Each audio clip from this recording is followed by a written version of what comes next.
राजीव और प्रिया की शादी को कुछ ही महीने हुए थे। राजीव एक बड़े व्यावसायिक परिवार से था और प्रिया एक साधारण परिवार से।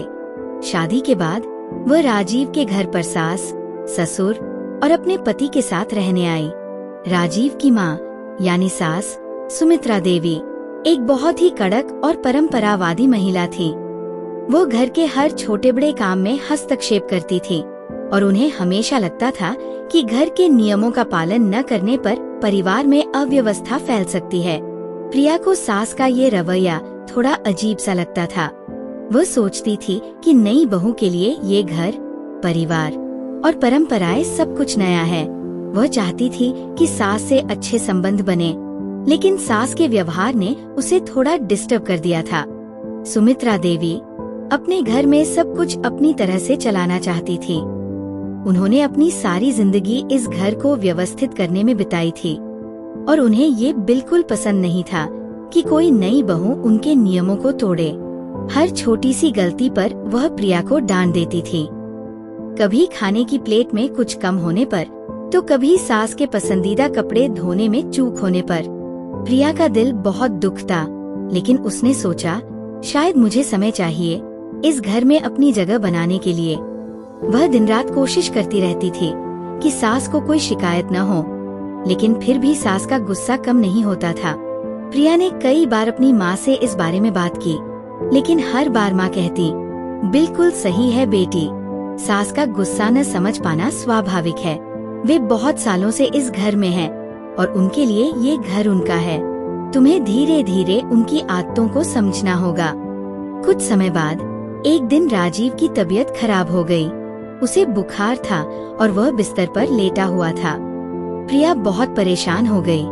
सास सुमित्रा देवी, जो अक्सर प्रिया से नाराज रहती थी, इस बार चुपचाप प्रिया के पास आई और बोली, तुम चिंता मत करो बहू, राजीव को आराम की जरूरत है, मैं उसकी दवा लाती हूँ।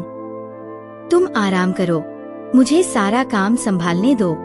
ये सुनकर प्रिया को बहुत अचरज हुआ। सास ने कभी इतनी कोमलता से बात नहीं की थी।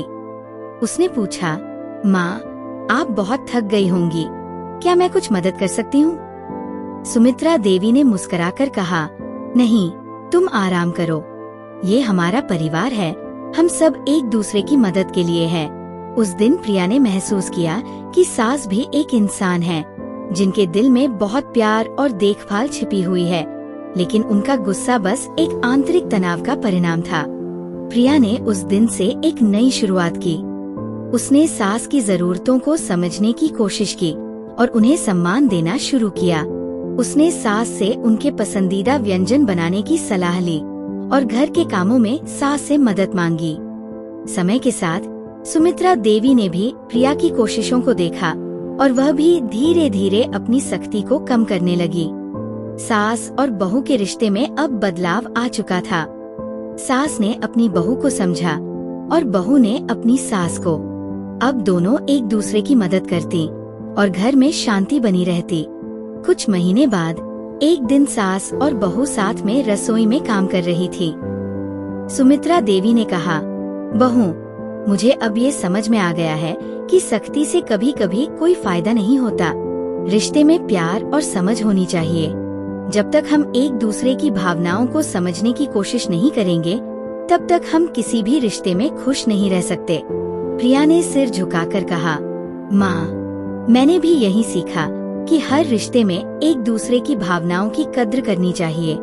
मैंने समझा कि आपको घर को व्यवस्थित रखने की चिंता है, लेकिन कभी कभी हमें एक दूसरे को समझने की जरूरत होती है। इस घटना के बाद सास बहू का रिश्ता पहले से कहीं ज्यादा मजबूत हो गया। वे अब एक दूसरे को समझने और सम्मान देने लगे थे। उनका रिश्ता अब सिर्फ एक परिवार के सदस्य जैसा नहीं था, बल्कि एक गहरी दोस्ती और आत्मीयता का रूप ले चुका था। समय के साथ सास बहू का रिश्ता मजबूत और उज्जवल हो गया। दोनों एक दूसरे के सुख दुख में साथी बन गए थे। प्रिया और सुमित्रा देवी ने मिलकर घर की समस्याओं का समाधान किया और परिवार में सुख शांति का माहौल बना दिया। राजीव, जो कभी अपनी माँ और पत्नी के रिश्ते में तनाव को देखता था, अब शांत और खुश था। एक दिन राजीव ने अपनी माँ और बहू से कहा, माँ, बहू, मुझे अब लगता है कि हमारा घर सचमुच स्वर्ग जैसा है। ये सब आपकी समझदारी और प्यार की वजह से है। धन्यवाद।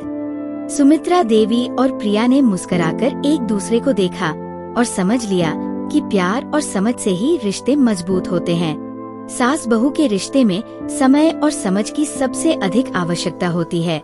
जब दोनों एक दूसरे की भावनाओं का सम्मान करते हैं और आपसी विश्वास बनाते हैं, तो उनका रिश्ता सशक्त और सुखमय हो सकता है। ये कहानी हमें ये सिखाती है कि किसी भी रिश्ते को बनाए रखने के लिए हमें स्नेह, समझ और संवाद की आवश्यकता होती है। केवल कड़ी सख्ती से कुछ हासिल नहीं होता, बल्कि प्यार और आपसी सहमति से ही जीवन में खुशी और संतुलन लाया जा सकता है। रिश्तों की सच्ची पहचान तब होती है जब हम एक दूसरे के साथ हर परिस्थिति में खड़े रहते हैं और समस्याओं का समाधान मिलकर करते हैं। यही है जीवन का वास्तविक सुख और सफलता।